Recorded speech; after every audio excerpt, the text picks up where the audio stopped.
بسم اللہ الرحمن الرحیم ایاک نعبد و ایاک نستعین۔ میرے پاکستانیوں، میں آج اپنی ساری قوم کو سمجھانا چاہتا ہوں کہ کیوں ہم اس جگہ پہ پہنچ گئے کہ ہم جیل بھرو تحریک کا آغاز کرنا چاہتے ہیں۔ اس کی کیا وجہ ہے؟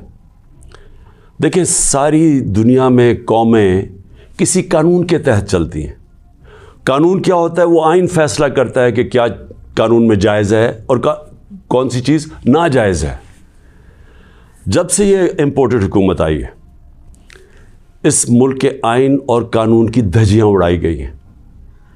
حالات یہ ہیں کہ عدالتوں کی بھی باتیں، ان کے احکامات نہ پولیس سنتی ہے، نہ یہ ریاست سنتی ہے۔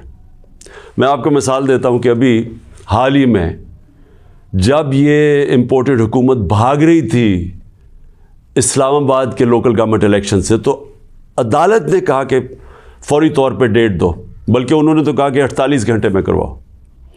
ابھی تک کوئی مہینہ ہونے لگا ہے تقریباً، ابھی تک الیکشنز نہیں ہوئے۔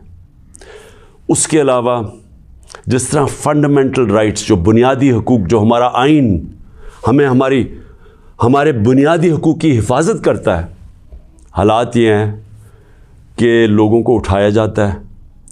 کتنے لوگوں کو، سوشل میڈیا کے لوگوں کو اٹھایا گیا، ان کو تشدد کیا گیا ان کے اوپر، صرف اس لیے کہ ان کی کوئی ٹویٹ تھی، اس کے اوپر اٹھایا گیا، تشدد کیا گیا۔ ابھی تک کئی ایسے لوگ ہیں جنہوں نے جس طرح کا تشدد کیا گیا، ابھی تک ان کا ذہنی توازن ٹھیک نہیں ہوا۔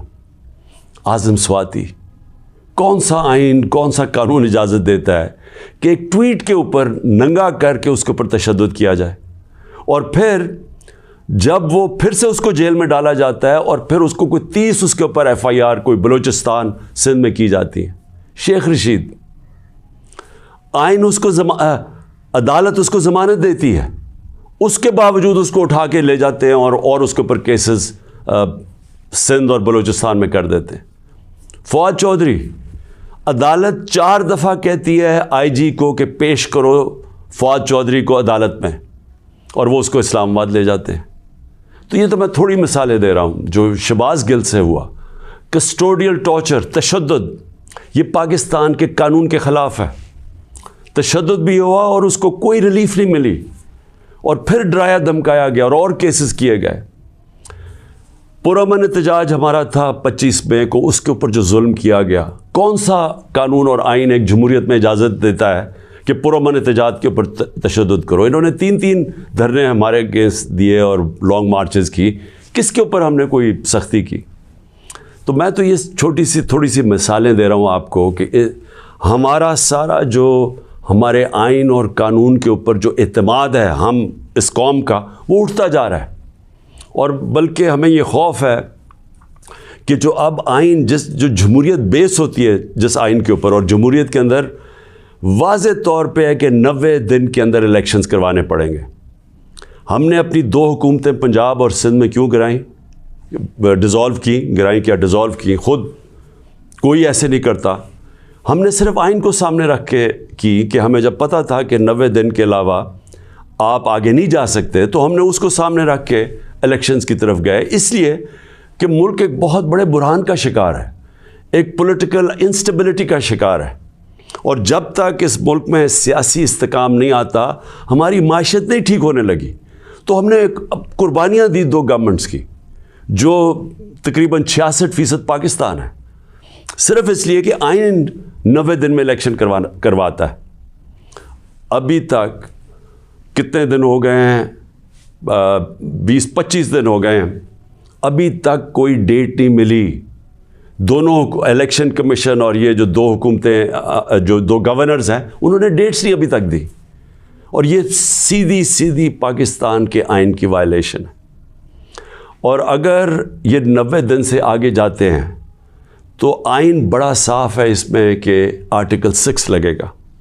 یہ ساری قوم اب دیکھ رہی ہے پاکستان کی عدالتوں کی طرف، اور میں یہ واضح کرنا چاہتا ہوں، یہ وہ پاکستان میں وقت آ گیا جو جسٹس منیر مومنٹ ہم کہتے ہیں، کہ ایک دفعہ ڈاکٹرن آف نیسیسٹی کے تحت ہماری جو اس قوم کا ڈاؤن سلائڈ شروع ہوا ہے، جو نچلا سفر شروع ہوا ہے، وہ جو فیصلہ تھا کہ ڈاکٹرن آف نیسیسٹی کے تحت آئین کو پیچھے ہٹا کے ہم نے طاقت کے ساتھ ہماری عدالتیں گئی.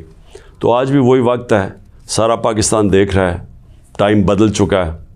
اگر یہ ہم نے دیکھا کہ اس سے آگے جاتے ہیں تو ہم نے یہ پلان کیا ہوا ہے کہ ہم نے اپنے آئین, اپنے ملک کے قانون کے رول آف لاء کے لیے, انصاف کے لیے ہم نے یہ جیل بھرو تحریک کا فیصلہ کیا, کیونکہ ہمیں کوئی نظر نہیں آ رہا کہ یہ جو وہ لوگ جن کی اوپر کرپشن کے کیسز, انٹرنیشنل انکشاف ہوتا ہے پینما کا, جس میں پتہ چلتا ہے کہ مریم نواز 4 مہنگے ترین لنڈن کی اپارٹمنٹس, جو کہ لنڈن کے سب سے مہنگے علاقے میں, اس پینما کے انکشاف میں پتہ چلتا ہے کہ اصل مالکہ ان کی مریم نواز تھی. اس کے بعد سارا ٹرائل ہوتا ہے, سزا ہوتی ہے. تو ان کے اوپر تو کوئی ایسا تشدد نہیں ہوا, ان کو تو جیل میں رائلٹیز کی طرح رکھا گیا. ان کے ذرا دیکھیں جیل میں کیسے جا رہے تھے. تو یہاں ٹویٹس کے اوپر تشدد کیا گیا. تو اس لیے 2 راستے ہمارے سامنے. ایک راستہ یہ ہے کہ ہم توڑ پھوڑ کریں, انتشار پھیلے گا ملک میں, سڑکیں بند کریں, پتھراؤ کریں, پہیہ جام سٹرائک کریں. تو ملک کے تو آگے حالات وہ ہیں, پاکستان کی تاریخ میں معیشت ادھر تک نیچے نہیں پہنچی جو انہوں نے پہنچائی ہے, اور یہ ہم سب کو پتہ تھا ہونا ہی ہے. اور ہم نے جو اس وقت ان کے ہینڈلرز تھے ان کو واضح کر کے بتایا کہ اگر آپ نے سازش کر کے حکومت گرائی گئی, ان سے نہیں سنبھالی جائے گی, اور نہیں سنبھالی گئی. تو آج کبھی بھی اتنا بڑا اکنامک کرائسس نہیں آیا جو آج پاکستان میں ہے. کبھی عام لوگوں کی زندگی میں اس طرح کی مہنگائی نہیں آئی جو آج آئی ہے. جو بے روزگاری بڑھتی جا رہی ہے, ایک طرف مہنگائی بڑھ رہی ہے, بے روزگاری, تو ملک کے معاشی حالات تو بہت برے ہیں. تو ہم اس لیے اس کو سامنے رکھ کے, اور 26 سال کی سٹرگل میں کبھی بھی ہم نے انتشار کی پالیٹکس نہیں کی. لہٰذا یہ پرامن طریقے کا احتجاج ہے جیل بھرو تحریک. میں آج اپنے سارے کارکنوں کو, بلکہ میں تو پاکستانی عوام کو بھی یہ کہتا ہوں کہ یہ اس وقت آپ پالیٹکس نہیں کر رہے ہیں, آپ اپنے ملک کے لیے جہاد لڑ رہے ہیں, حقیقی آزادی کی جنگ لڑ رہے ہیں. میں آج آپ سب کو کہوں گا کہ میرے اپنے کارکنوں کو کہ جو ہمارے ضلعی صدر ہیں, ڈسٹرکٹ پریزیڈنٹس جو ہیں, ان کے اوپر رجسٹریشن شروع کریں کہ جنہوں نے ہم پہلے ہر پاکستان کے شہر میں ہم جیل بھرو تحریک شروع کریں گے. تو پہلے میں چاہتا ہوں کہ والنٹیئرز اپنی رجسٹریشن کریں, اور اس کے بعد میں پھر آپ کو ڈیٹ دوں گا کس دن ہم نے جیل بھرو تحریک کا آغاز کرنا ہے, اور اس کی چند دنوں کے اندر ہوگی. اور اس لیے میں چاہتا ہوں کہ جلدی جلدی آپ اپنی آپ جو رضاکار ہیں وہ سامنے آئیں. اور انشاءاللہ میں یہ سمجھتا ہوں کہ یہ جو ہماری تحریک ہے, اس سے ہم وہ چیز حاصل کرنا چاہتے ہیں جو پاکستان کو ایک حقیقی آزادی بھی دے گا, اور حقیقی آزادی کا مطلب حقیقی جمہوریت وہ بھی دے گا.